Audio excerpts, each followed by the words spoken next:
NEET paper leak मामले को लेकर शुक्रवार को केंद्रीय शिक्षा मंत्री धर्मेंद्र प्रधान ने प्रेस कॉन्फ्रेंस की और पेपर लीक की गलती को स्वीकार किया।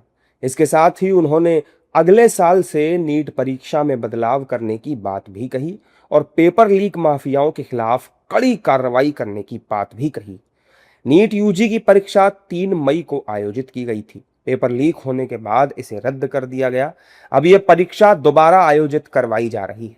शिक्षा मंत्री ने बताया कि 21 जून को दोबारा नीट की परीक्षा आयोजित की जाएगी। एनटीए ने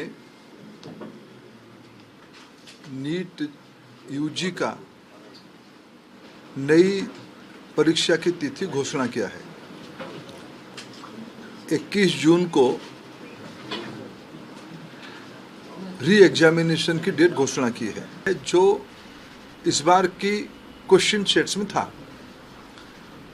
तुरंत ही हम लोगों की वहाँ चर्चा हुई। एनटीए ने और सरकार ने, education department, higher education department ने तुरंत उसको प्रारंभिक थोड़ा इंक्वायरी किया, एजेंसियों को दे दिया, भारत सरकार की एजेंसियों को दे दिया। भारत सरकार एजेंसी संबंधित 2-3 राज्यों के साथ जुड़ा हुआ विषय था। प्रथम दृष्टया में राज्यों की एजेंसियों से संपर्क किया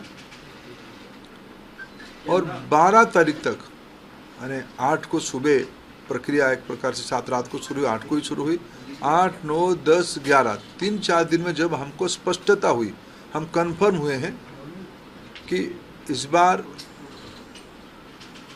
गेस्ट पेपर की आड़ पे क्वेश्चंस बाहर गया है।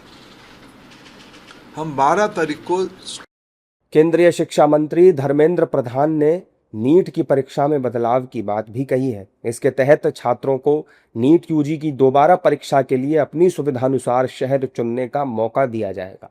साथ ही परीक्षा में छात्रों को 15 मिनट का अतिरिक्त समय भी मिलेगा।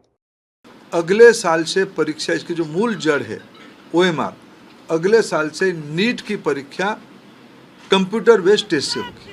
नीट पेपर लीक मामले में अक्सर एनटीए पर सवाल खड़े होते रहे हैं, लेकिन इस बार मामले ने सियासी तूल पकड़ा और यहां तक कि छात्रों ने भी सड़कों पर उतरकर एनटीए के खिलाफ प्रदर्शन किया था। धर्मेंद्र प्रधान ने कहा कि पेपर माफियाओं को किसी भी हालत में बख्शा नहीं जाएगा और उन पर कड़ी कार्रवाई की जाएगी। सीबीआई ने सही कहा है, किसी को छोड़ा नहीं जाएगा, किसी को छोड़ा नहीं जाएगा। वो एनटीए के अंदर हो, बाहर हो, कोई भी हो, किसी को स्पेयर नहीं किया जाएगा।